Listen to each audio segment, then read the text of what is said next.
Hello everyone and welcome to my channel. My name is Dr. Karachi and in this video we're going to talk about module 4, footprinting and social engineering. Now, by the end of this module, you should be able to use the web tools for footprinting, conduct competitive intelligence, describe DNS zone transfers, and finally identify the types of social engineering. Now, using web tools for footprinting. Many attackers do the case the join, look over the location, find weakness in security system, determine, what types of locks and alarm system are used. So think about it this way. Footprinting or reconnaissance is the preliminary step in ethical hacking, where individual gathers as much information as possible about the target's network or system. Now, this process mirrors the activities of an attacker, examining a potential target to find weaknesses in the security systems, understand the types of locks and alarm system used, and generally learn from potential avenues of exploitation. Now, so footprinting or reconnaissance is a crucial first step in both. Meaning the goal is to map out the system resources and identify potential vulnerabilities that can be exploited. This can include gathering information about the target's IP addresses, domain details, network topology, and even company specific information like employee details. Now let's look at the active footprinting. You know, it's basically active footprinting is more aggressive approach in reconnaissance phase of ethical hacking, where the tester interacts directly with the target system. This process may alert the target to the tester's activities. You know, so what does it include? It includes port scans, DNS zone transfers, interacting with the target's web server. So port scanning, something we cover later on in future lectures, is a method used to identify open ports and services available on the host network. It helps in understanding what services a host is offering, such as HTTP for web servers, SMTP for email servers, etc. Now, this information can provide a roadmap of potential vulnerabilities, since each port or open port can be a potential entry point for the attacker. Now, DNS zone transfer is a method by which an attacker or tester attempts to download DNS records, providing crucial information about the structure of the network, the servers in use, and other details. Now, the interaction here with the web server involves activities such as browsing the website to collect information, performing directory traversal, for example, to identify hidden pages or directories, and examining the web server's response headers for software versions and other details. So the point here is that as a cybersecurity professional, you will end up using both passive and active footprinting techniques because both of them will provide you with a comprehensive overview of the target's network security position. Now let's look at the passive footprinting. Attacker gathers information about the target system without actively engaging or interacting with the system. So what are the key characteristics? Well, first of all, it's non-intrusive. It does not involve any direct interaction with the target system. Uh, you will use many times publicly available information, you know, such as search engines, social media platform, online forums, DNS record, etc.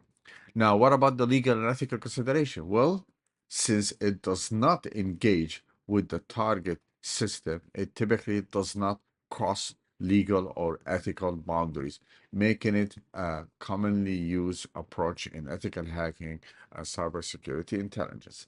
Now, here we're going to look at some of the tools, just give you like a summary of it, and we're going to examine some of them. The first one is the dig. Now, dig is a very well-known tool, okay, and it can be used for DNS zone transfers. It replaces NS lookup command here. Now, we got also, for example, like Google and Google hacking, for example, uncover files, system size, and other information about the target using advanced operators, especially those crafted queries. Looking at the groups also would help, to search for email addresses, learn about the email addresses format. Maltego, this is another excellent tool. It will help you to discover relevant files, email addresses, and other important information. It has very powerful GUI tool, by the way. Netcat also, it can help you to read and write data to ports over the network. Netcraft site report uncover the underlying technology that a website operates on. OSINT framework, which stands for Open Source Intelligence, which basically it's a collection of tools, okay, that presented an interactive web-based mind map that organizes information visually. You can expand those to find collection of tools and learn more about it. Recon-ng automated footprinting with this powerful advanced framework using search engines, social media, and other things. Now, there are also many, many, many more tools like SpiderFoot, tool with geographical user interface that queries more than 100 OSINT sources to grab intelligence on the email addresses, names, IP address, domain names, web server. You got the SpySy also, another cybersecurity search engine. This will help you to find like vulnerabilities, IPs, DNS records, domain, and much, much more. theHarvester, it can be used to find, to help you find email addresses, subdomains, IP, URLs, email, employee names, and much more. Wayback Machine, you know, this is also interesting because it will reveal to you previous versions of website to uncover historical information about the target. The ZAP is an open source security tool widely used by security professional developers and testers also. It was developed and maintained by OWASP, Open Web Application Security Project. Now, let's look at conducting competitive intelligence. Now, there's a lot of information that you could obtain it legally, So competitive intelligence basically is the practice of gathering, analyzing, and utilizing information about the competitors in the market to assist in strategic decision making. Now, basically, competitive intelligence, think about it, is like it's a collection analysis of publicly available information about the competitors, like the industry, market trends, regulatory environments, customer preferences, and other external factors. The goal is to provide actionable insights that support strategic planning, risk management, and competitive position. Now, let's look at the key components, understand why competitive intelligence is important. Now, the first one here, information gathering. Now, the source is what? Any public available data, like financial reports, press releases, social media, trade shows, patent, academic publication. Now, the technique can include like subscribing to newsletter, actively engaging with industry experts and customer to gather insights. Now, for analysis and interpretation, okay, methods, like utilizing various analytical frameworks like a SWOT analysis. A SWOT stand for strengths, weaknesses, opportunities, threats, or Porter five forces. The outcome, the analysis, basically of this analysis and interpretation is to identify patterns, relationships, opportunities, threats, and trends. Basically, it offers you insight into the competitors' strategies, capabilities, and intentions. Now, dissemination and utilization, it's basically decision support because the insights derived from the competitive intelligence are used to support decision making in areas like marketing, mergers, acquisition, product development, basically an overall of the business strategy. You know, okay, but however, it requires continuous monitoring and updating of the intelligence to ensure it remains relevant and accurate. Now, let's look at analyzing a company's website. Web pages are an easy source of important information, and basically the websites are basically contains application. Now, how this is important for you as ethical hacker or cybersecurity professional? You could utilize these publicly accessible data to assess an organization's security position, while attackers may use it to find potential vulnerabilities to exploit. Information can be gleaned from various elements of a web page, including, metadata, comments in the source code, file, directory structures, error messages, HTTP headers, and much more. Now, a good tool is Zap. Now, this is very powerful tool for Linux and Mac OS and Windows. It requires Java to be installed. It has very interesting features. Now, this tool is created by OWASP for identifying vulnerabilities in a web application. So, as an open source web application security scanner, ZAP is useful during the development and testing phases, but it can also be utilized in a production settings with a certain limitations. It has automated scanner capable of detecting common vulnerabilities, such as SQL injection, cross-site scripting, and so on. Now let's look at the core features. Automated scanner, you know, first of all, it can automatically scan web application to discover vulnerabilities such as SQL injection and so on. It has also testing, also like it has an option to do an annual testing tool. It has intercepting proxy, basically allow testers to intercept and view all the HTTPS traffic passing between the browser and the web server. It has also the spider, which is, the Zap spidering tool helps you in crawling the web application to identify URLs, forms, and other resources. It has a fuzzer, well, this tool enables sending a large number of various payloads to identify potential vulnerabilities in the input handling. Also, it has a WebSocket support. Basically it can monitor and manipulate WebSocket communication, and reset API offers, this basically offers a reset API for automating, controlling, and accessing core ZAP functionalities. Now, using other footprinting tools, whose utility, this is also a very well known, you just have to type who's inside the Kali Linux and the domain name, and here basically, this is very commonly used web tool. It gathers the IP addresses, and domain information. Even attackers will use it. It gives information on the company's IP address and any other domain, as you can see it here, like name servers, for example. Like basically, it's a protocol.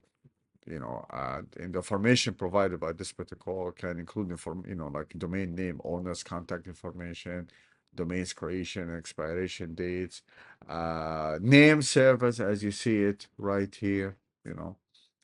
Now, okay, so what's using email addresses? How can be beneficial here? Now, knowing the user's email address can help retrieve even more information, like find out the email address format. Here's the focus: email address format of the company. You will be able to find other employees' email addresses, by acquiring, for example, like the company phone directory, or searching the internet for any at companyname.com references. Okay, so learning email address of the users with the company can be a significant asset for malicious actors and hackers. By obtaining these email addresses, attackers can craft various strategies to exploit the organization infrastructure, personnel, and data. Now, the question is how email addresses can be leveraged by a hacker. You see it right here. Well, for phishing attacks, for a start, by having specific email addresses, attacker can send targeted emails to employees that appear to come from a trusted source. These emails may contain malicious links or attachments designed to steal credentials or infect systems with malware. Another type of attack is whaling. This targets high profile. I mean, whaling comes under phishing here, by the way. But however, it targets high profile individuals within the organization, like executives. So by using their specific email addresses, attackers can create highly convincing phishing emails to manipulate these individuals into revealing sensitive information. Credential stuffing and brute force attacks. Knowing the email address simplified the process of trying to guess the password. As you know, so hackers can attempt to use previously leaked password from other breaches or employ brute force techniques. Now, what about social engineering attacks? Attackers can use obtained email addresses to impersonate employees or other trusted individuals within the organization. Okay, manipulating others into performing actions or exposing confidential information. Identifying organization structure and roles. Of course, email addresses often contain clues to an individual position. When you look at the email, you'll be able to know the position of the individual and the department within the company as well. So this information can be used to map out the organization structure, helping attackers identify valuable targets, such as like financial officers or top executives or even IT administrators. Now here we have the pretexting, and baiting. Well, uh, by using legitimate email addresses, attackers can craft scenarios where they might send an important document that requires urgent attention. Now, these documents may be tied with a malware or links to malicious sites. Now, data enrichment for future attacks. Obviously, we can see by now that the email addresses might be combined beside providing you with the rich information, might be combined with other data harvested from the social media and public sources to build detailed profiles of individuals, facilitating more targeting and effective attacks. Okay, so let's look at HTTP basics. Now, this is important for you to understand how HTTP operates and the type of methods used and the error codes and other information. Now we know that HTTP operates on port 80, HTTPS on port 443. Both of them, they use HTTP commands. Now, the security tester can pull information from a web server using these commands. So therefore, a basic understanding of HTTP is very important for you as an ethical hacker. Now, how's that? Well, first of all, analyzing and manipulating request and response between the client and the server. Now, knowing the HTTP protocol enables a tester to understand the traffic flowing between the client and the server. Now, this can be essential when performing activities like penetration testing or even the vulnerability scanning, like Nessus. See, now the tester can manipulate the HTTP request response to exploit potential vulnerabilities like SQL injection, cross-site scripting, and others. Now, also another important thing is that it helps you to understanding the HTTP headers. Now, because it carries important information about the request or response, as well as the client and server response. For example, they may contain authentication tokens, indicate whether the content should be treat it as a secure HTTPS. Specify the type of content being transmitted and more. This is important. Also, misconfiguration in headers can lead to vulnerabilities. Now, session management, this is another important thing. Why? Because first of all, HTTP is a stateless, meaning it does not maintain state between different requests to the server. However, the web applications often need to track session state, which is typically handled using cookies. So therefore, understanding how HTTP and cookies interact is essential for testing session management vulnerabilities. Retain calls are very important. We're going to go over it and understand different HTTP methods. Now, here is some HTTP client errors. The first one is 400 bad request not understood by server. For example, 401 unauthorized requires authentication. 403 forbidden. Server understands the request but refuses to comply. 405 method not allowed. Request not allowed for the resources.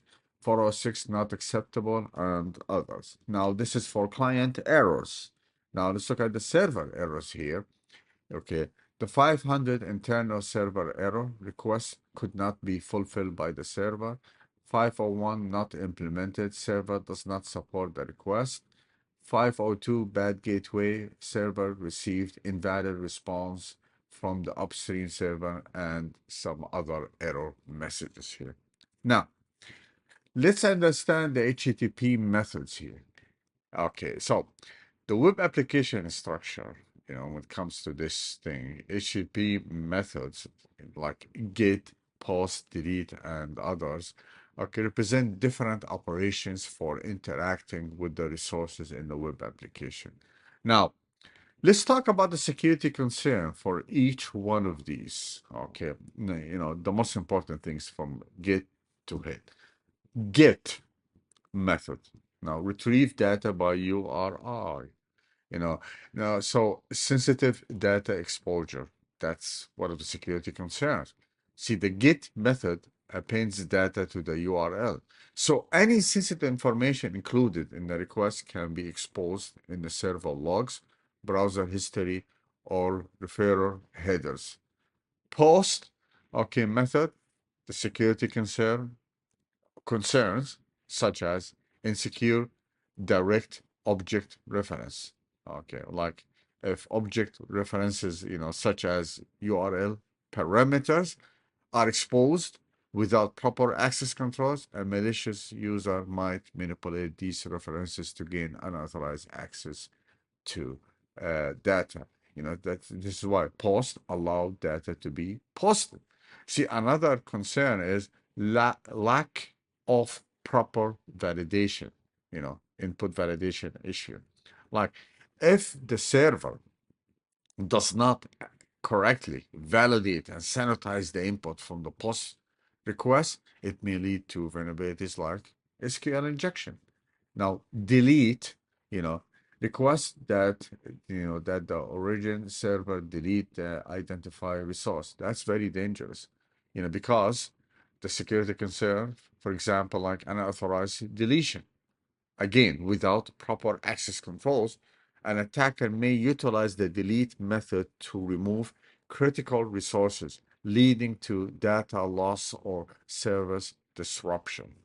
Now, another concern is the misconfiguration. Now, if the delete method is mistakenly enabled on the server where it is not needed, it may present an opportunity for attacker to manipulate or destroy data. Okay, what about put? Now, put here requests that the entity be stored under the request URL. Now, the security concern, it can be like, for example, overwriting data. The put method is used to update existing resources or create a new one if it does not exist. Without a proper authentication and authorization, malicious users could overwrite or corrupt data. Now, also another issue to consider, lack of input validation, similar to post, by the way, the one we talked about it here. You know, if inputs are not properly validated, attackers can exploit this to perform actions like code injection. Now, the head retrieves only the hidden information of HTML document, not the document body. It is useful for retrieving meta information about the resource like its type without needing to download the resource itself. Now, a poorly configured server might reveal sensitive information in these headers. So what is the concern here? Well, information leakage, like secure, like server fingerprinting, identify server details for targeted attacks, and also some other options here as well. Now, let's look at this, here, this example. Now, in C, www.google.com port 80. The options, HTTP 1.1, and the host. Now, from security standpoint, options method can expose valuable information about the web server if it's not properly configured. For example, if a server responds to an option request by listing all the HTTP method here, you can see it right here, it supports like get, post, put, delete, etc. Like if you see something like delete, okay, that's really a problem. This can potentially provide a roadmap for an attacker. An attacker could use this information to understand the functionalities of the server, which can aid them in crafting attacks that exploit the server vulnerabilities. Like let's look at this message over here. We see it previously. HTTP error code 405 method not allowed. Now, this occurs when the method use is recognized by the server, but it is not allowed for the target resource. For example, like if a client sends a put request to a URL that only supports get and post. See that? Okay, support only get and post. So the server may respond with the 405 status code. Okay, so that's what it means. Okay. Now, if you know HTTP methods, you can send a request to a server. From the generated output, you can determine what OS the server is using. I mean, look here in C, IP address and the port, and we end up with what here? Here you can see that. Here we can see that, the request, and here we know the web server name. Now let's look at each one of them briefly. Okay, try to learn what does it mean each one of them. The first one, HTTP 1.1. The response is being sent using the HTTP version 1.1 of the HTTP protocol. Okay. Okay, now the 200 okay, it means a successful response. Status codes in HTTP provide information about the result of the request. And it can be, by the way, categorized into different things. Like, for example, if you see 100 or, or 1XX, now the 1XX means this is informational. The request was received, continuing process. Now the 2 here, which like 2XX 200, mean this is successful. You can see that the okay here. Okay. The request was successfully received, understood, and accepted.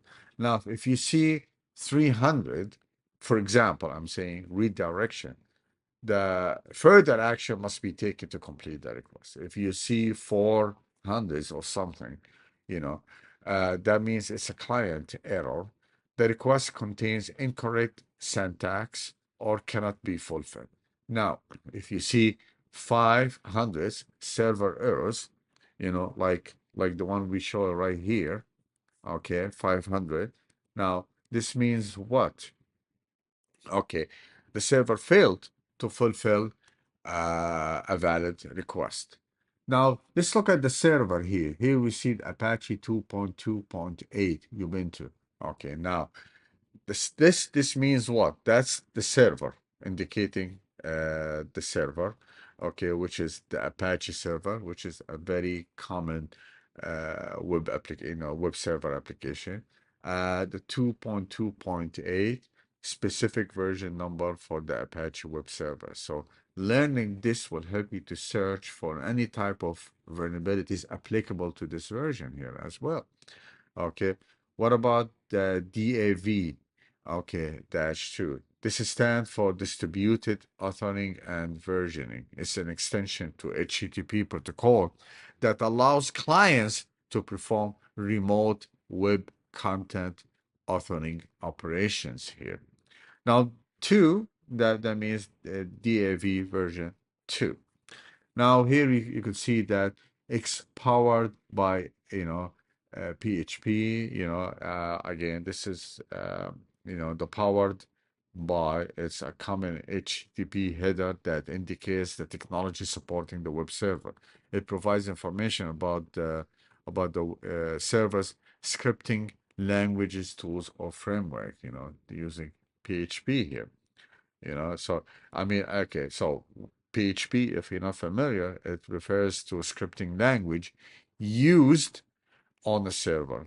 I mean, this is widely used for server-side web development, and this is basically the version of the PHP.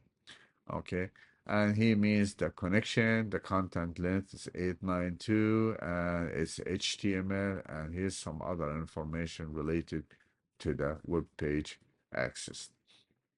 Now, there are also, of course, other methods of gathering information here.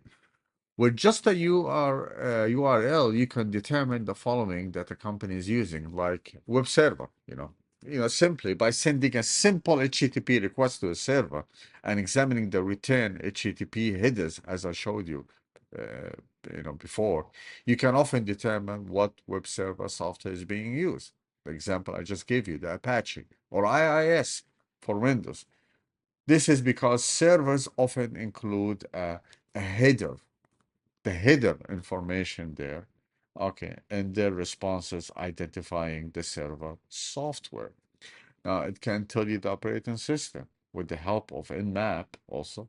For example, okay, you may identify the operating system by analyzing the responses to specific types of network requests. Like, okay, the good example I just mentioned previously, if you recall here, that's a very good example. Now we know that the type of application used here. Okay. Now there's other methods like cookies, web beacons. Well, cookie, text file generated by a web server, stored on a user's browser. Information is sent to the web server when the user returns to the website. Used to customize web pages, can be used to gather information. Now, gathering information using cookies, how? Well, like user tracking and behavior analysis. By analyzing the cookie set by a particular website, one might infer certain aspects of how the site manages sessions, user preferences, or tracking. There's another concern here is that third-party cookies and aid networks. If the site used third-party cookies, it may reveal information about the partnerships or technology used by the site, like advertising networks or analytics services. Now, let's go over the security concerns related to the cookies. Well, the first one is session hijacking. If a cookie stores session information and an attacker gain access to that cookie, they can potentially hijack the user session and impersonate them on the side, you know. So that's one concern. Now, the other one here, we have the web bug. Okay, web bug is 1 pixel by 1 pixel image file. You can see it in the source code by IMG tag. usually works with a cookie. It's a type of web beacon. Now, web beacons, also known as pixel tags. Okay, the tracking pixels are tiny. They are transparent images embedded in the web pages or even emails. They are often used with cookies to track user interactions, with the web page or email.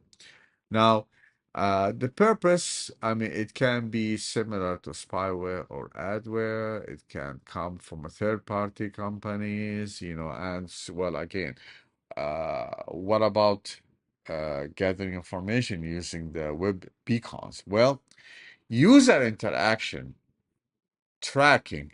Web beacons can track user interaction, like which pages are viewed, how long a user stays on a page, or whether an email is open.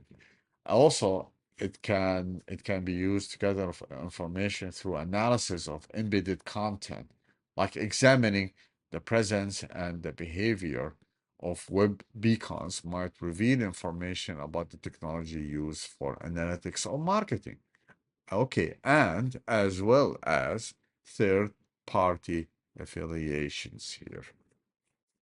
Okay, so let's talk about DNS with the focus on DNS zone transfer. I mean, first of all, DNS resolves host names to IP addresses and vice versa. People refer to URLs to IP addresses. It's very important topic for you to understand because it's a major area of potential vulnerabilities for network attacks. Now, once you determine what name service a company is using, you can attempt to transfer all the records for which DNS server is responsible.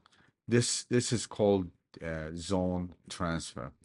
It can be done with the dig command, and we're going to look at some examples. Now, there are different types of DNS records, and it's very important to understand. The first one is SOA. Now, start of authority.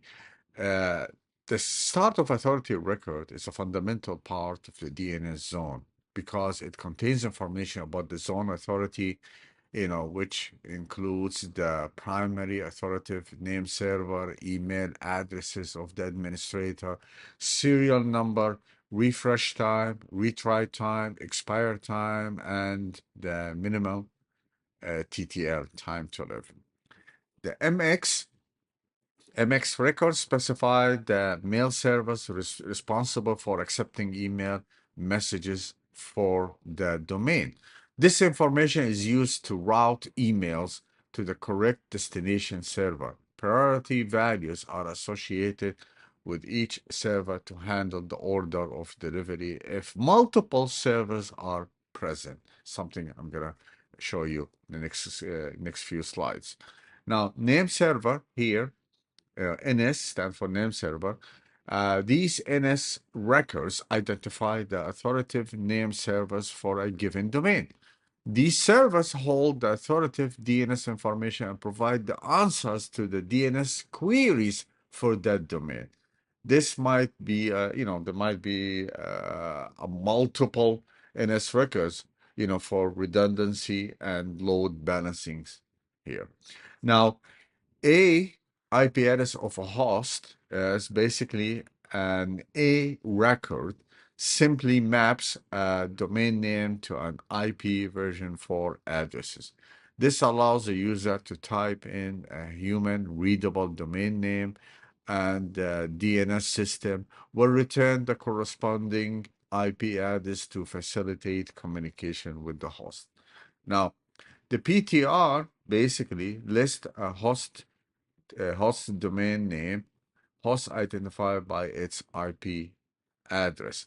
Now, basically, this is used for reverse DNS lookups, mapping an IP address back to the host name. This is often used for logging or security purposes to ensure that a given IP address is associated with the expected domain. Now, SRV, service location record. defines the location, like the host name and the port number for specific services within the domain, such as the SIP or LDAP. It helps in service discovery and includes priority, wait, port, and target information for service connection. Now, the other one, hinfo, host information record with CPU type and operating system, as you could see. This can be used for administrative purposes. It's rarely used today due to potential security concerns. The text here, basically text records, it can be used for various verification purposes, like including email authentication, or possibly verify ownership of a domain. Now the CNAME record maps an alias or additional name for a host to its official domain name. Now, this enables a single host to be reachable by various domain names without needing multiple A or even AAAA records. Now, RP, responsible person for the domain. Now, this record identifies the mailbox of the person responsible for the domain or host. It can include an optional pointer to a text record, with more information. Anyway, this is not widely used and it is often considered informational. Now, using domain name again for zone transfer, the dig command is a very well-known command. dig will help you to determine the primary DNS servers with the focus on the start of authority record. It shows for which zones or IP addresses the DNS server is responsible. Now, zone transfer gives an organization's network diagram.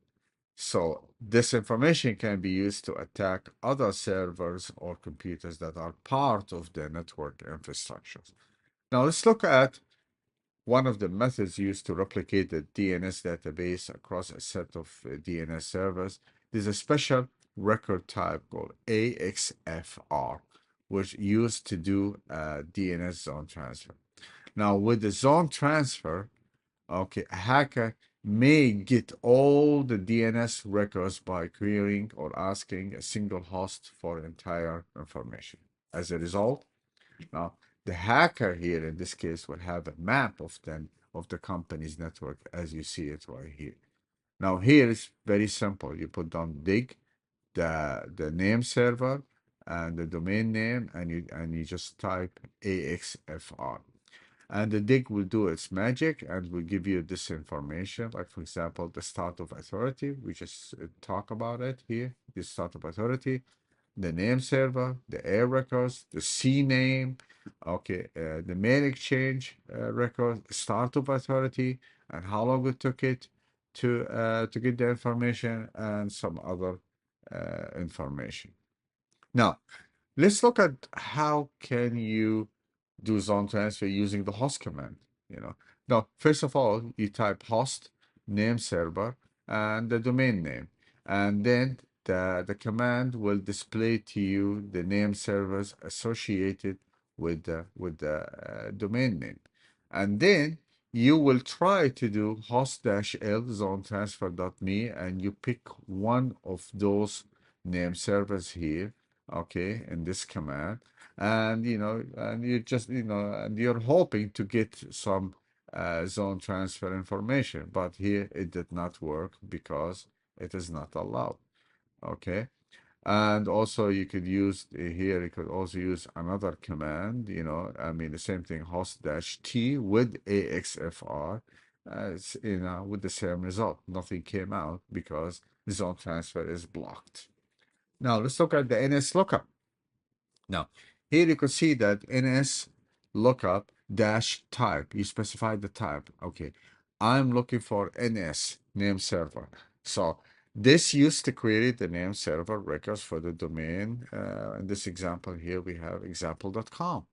These records define the authoritative name servers for the domain.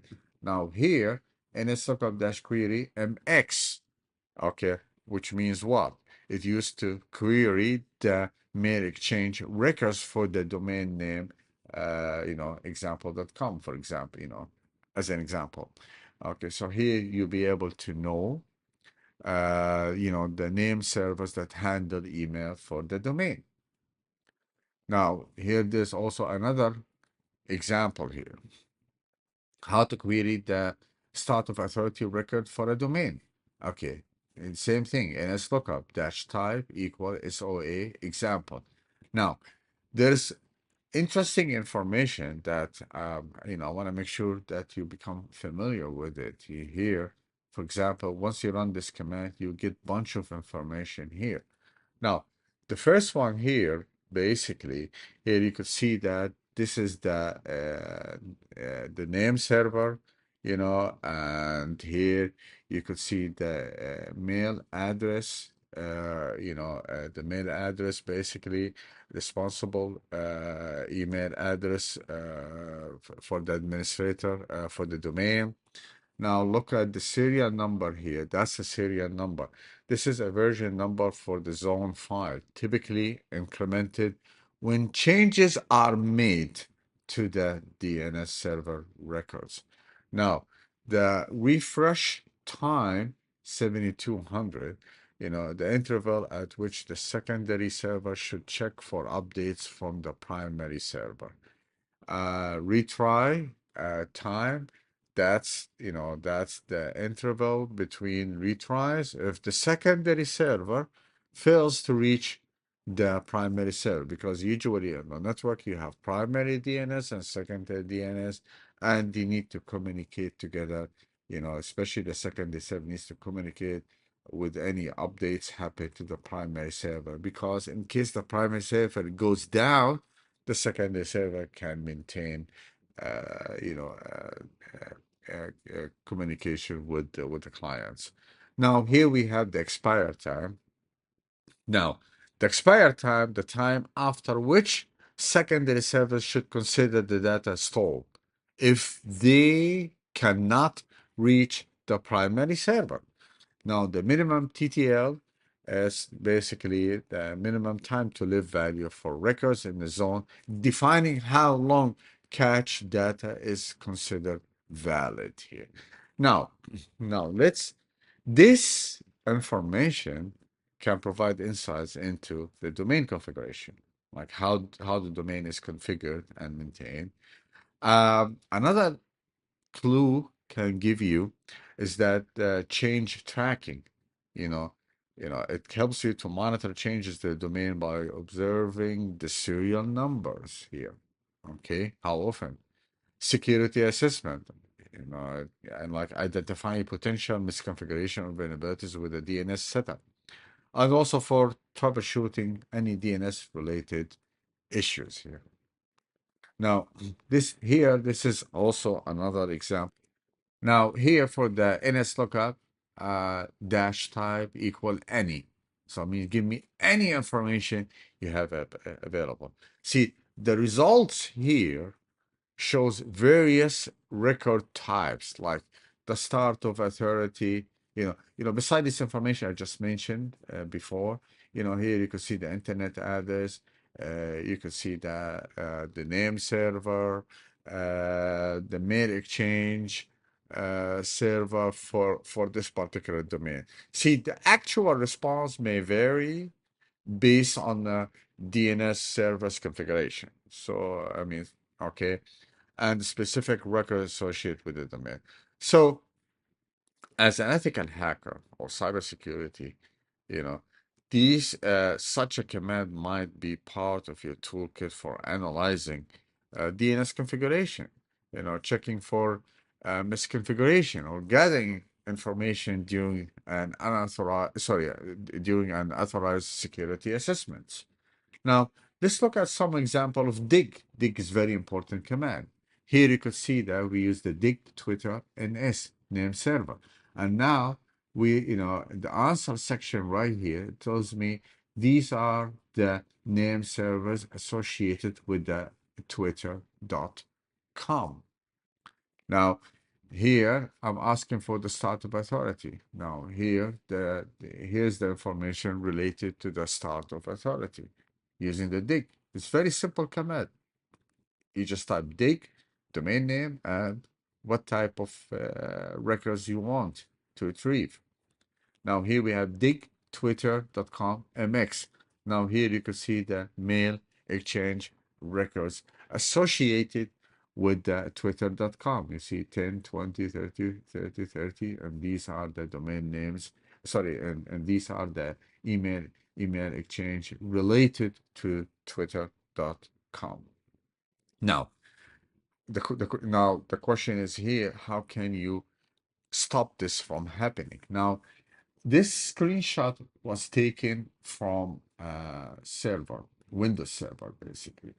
And when you click on the primary site here, you'll be able to see general information, start of authority, servers, name servers, and zone transfer. Now, here basically you could see that the information is zone transfer sends a copy of the zone to the server that requests a copy. Now, if you check this box, allows zone transfer to any server, that means anybody can retrieve all your DNS information. Now, if you check this box here and you say only to the following servers, like this IP, okay, and that server, that means it can, you can specify which servers can obtain the latest and the updated zone information in a DNS server. Now let's take a look at another interesting tool. It's called the Harvester. The Harvester is a tool designed for penetration testing process, and it helps in the early stages of reconnaissance. It can provide a significant amount of information related to a domain, which can be useful in a lawful and ethical security assessment. This is basically, a basic command that would look like this: the harvester -d, which is the domain that you want to search for, and search and define the data source that you want. So you want to use Google, okay, as a source to search for any information related to the domain.com. Now, if and here's, for example, like the output, like these are the typical information you could find. For example, you could find emails information, subdomains information, host IPs, open ports, any virtual host, any employees found. So it's a very nice tool to collect information about any target. Now let's take a look at another important tool. It's called Google Hacking or Google Dorks. Now this Google Docs refer to search strings that utilize advanced search operators, okay, to find information not readily available on the website. They can be used to find files, open ports, subdomains, or other publicly available information that might not be intended for public views. Let's take a look at some of the examples related to Google Docs. File type search. To search for specific file types, like PDF. I mean, like, for example, you could say file type, I want PDF format. Let's say cybersecurity. Any topics related to cybersecurity in a PDF format. Now, if you in the URL search here, in URL, to find specific text within the URL, like if you're looking for very specific type of information. Now, in title search, to search for specific text within the title of a page, like in title, and then the keywords, okay?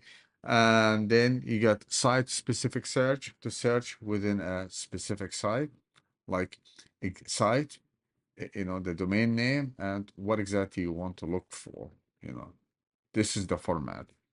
And other thing, good thing about it that you could combine different various operators to create more specific search. Like, I want this site, looking for this file type, and look for annual reports.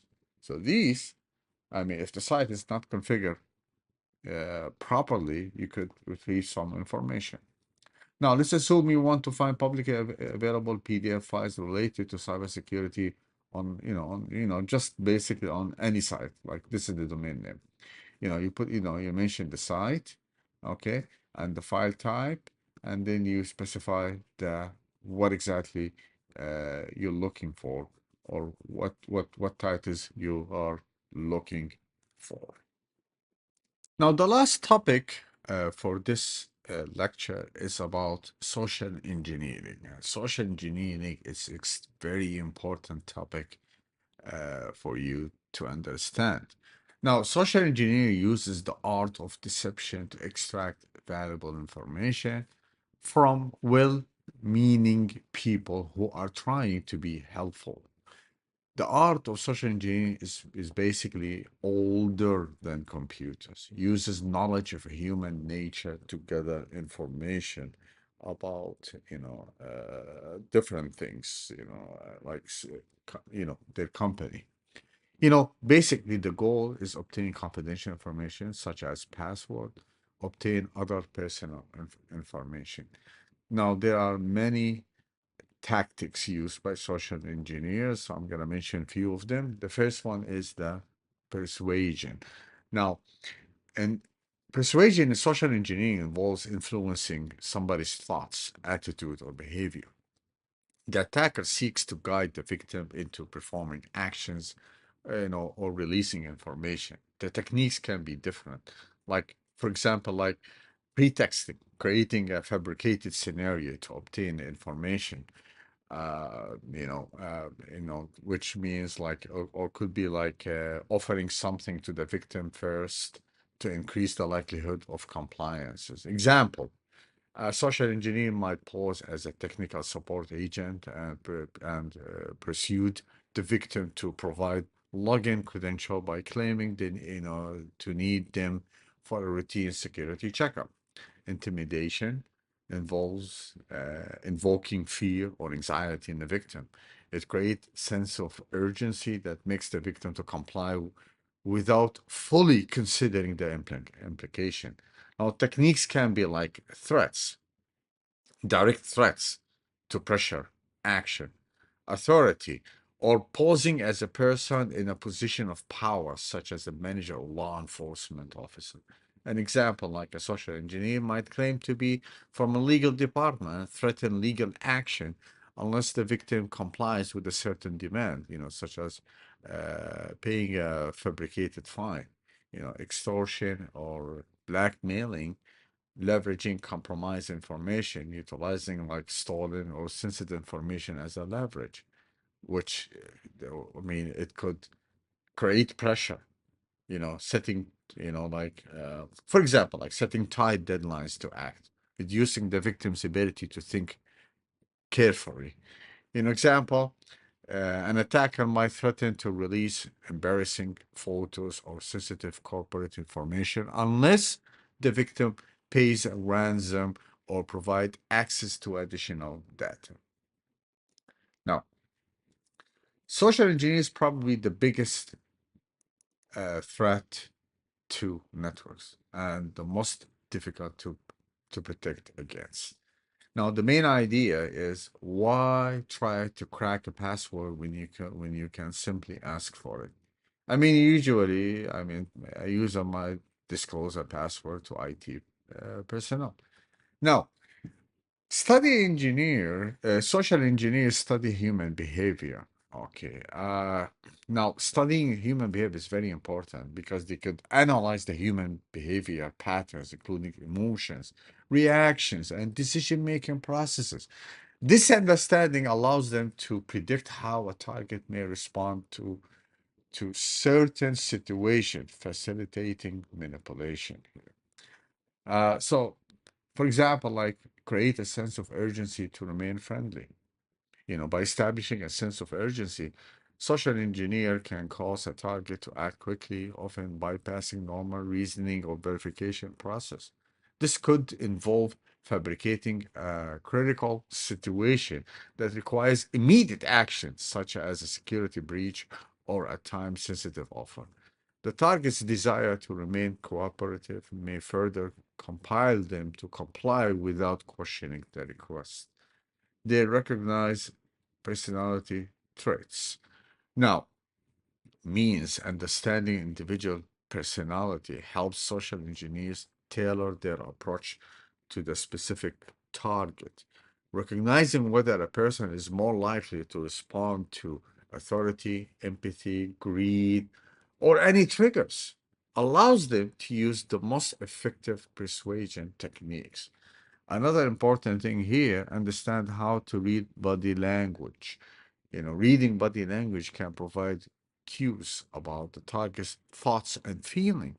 This includes observing facial expression, eye movements, and gestures.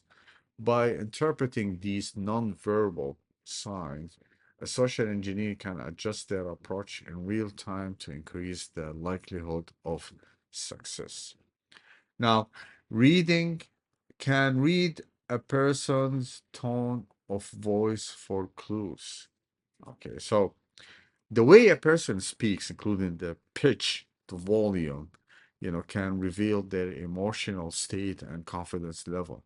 So, social engineers listen for these, cues to gauge whether their manipulation is working, or to judge whether their manipulation is working and to adopt as needed. Now, the techniques to gain information from unsuspecting people can be urgency.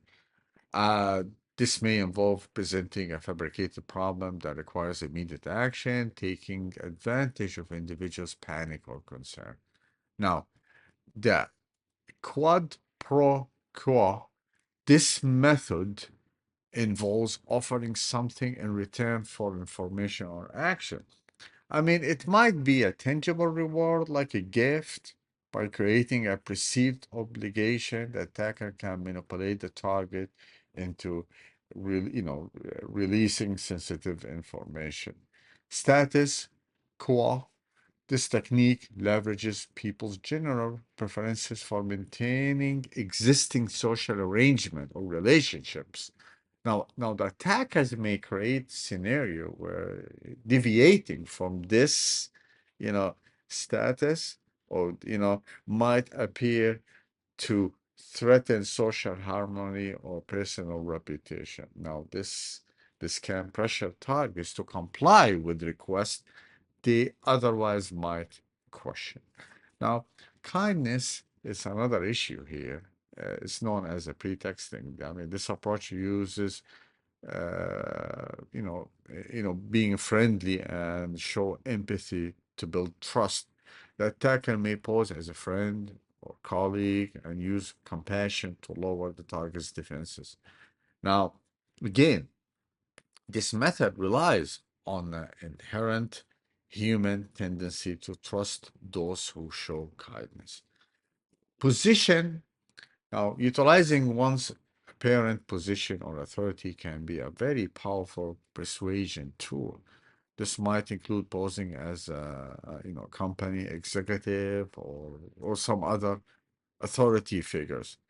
The problem here is that people are generally conditioned to obey those in positions of power, and attackers can exploit these obedience to obtain confidential information. So, what is the best thing to do to prevent all the stuff we mentioned? Security training. Train users not to reveal information to outsiders about, let's say, for example, like operating system or their passwords or any important information. Please should confirm identity of the person asking question. Routinely ask the person for company's phone number to call back, as an example. Now, another thing here we have art of shoulder surfing. I mean, have you ever been in a plane when you open your laptop and somebody is looking at your screen? You know, obviously they're looking to what? To read what you're typing on the keyboard. I mean, that might be like login names, password, pins. You know, there are tools used by shoulder surfers, can help them to memorize key positions and typing techniques, and they are trained to do this, you know. Now, prevention, avoid typing when somebody is nearby or someone nearby is talking on a cell phone. Ensure display screens face away from the door. Use screen privacy also. That's another option, you know. Immediately change password if you suspect someone looked up at you while typing, your password on the keyboard. Okay, now let's look at the art of dumpster diving. Now, attackers can find very interesting information you could see here. For example, discarded computer manuals, password jotted down, phone directories, financial reports, company policy, utility bills, and resumes, or some other information. Some of them could be important to the hacker, some might not be very important. Now, prevention, educate users, you know, do proper trash disposal, shred documents. This is very important before you do this.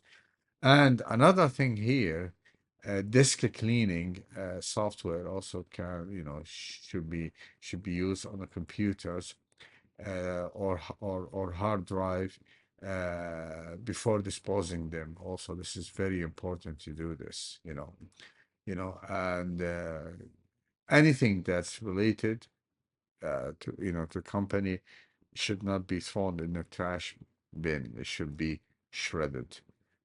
Now, the art of picky backing, tailing closely behind an employee cleared to enter restricted areas. How it works? Well, watch authorized personnel enter an area, quickly join them at security entrance, exploit desire to be polite and helpful. Attacker wear could be like a fake badge or security card. Prevention, use turn turnstiles, and not only turnstile. Make sure that there's CCTV cameras, basically pointing at those to make sure that no one forget to follow the policy. It should be connected directly to the security room. Now, train personnel to notify security about strangers. Do not hold secure doors open for anyone, even people you know. Everyone must use access cards to enter a restricted area. And many, many, many organizations I'm aware of, if you let someone, okay, in, even if they're an employee, both of you will be fired immediately. Let's look at the phishing emails.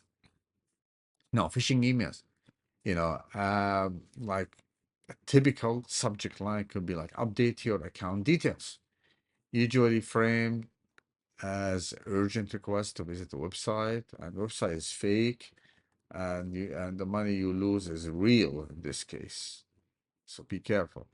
And and also we have spear phishing, combines social engineering with exploiting vulnerabilities. Attacker is directed at specific people in the organization. It can comes from someone the recipient knows. Okay.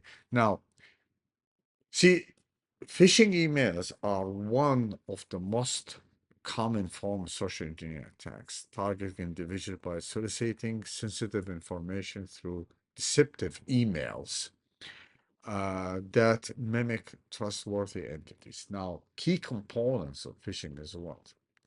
The thing that you need to keep in mind, deceptive links that you could have.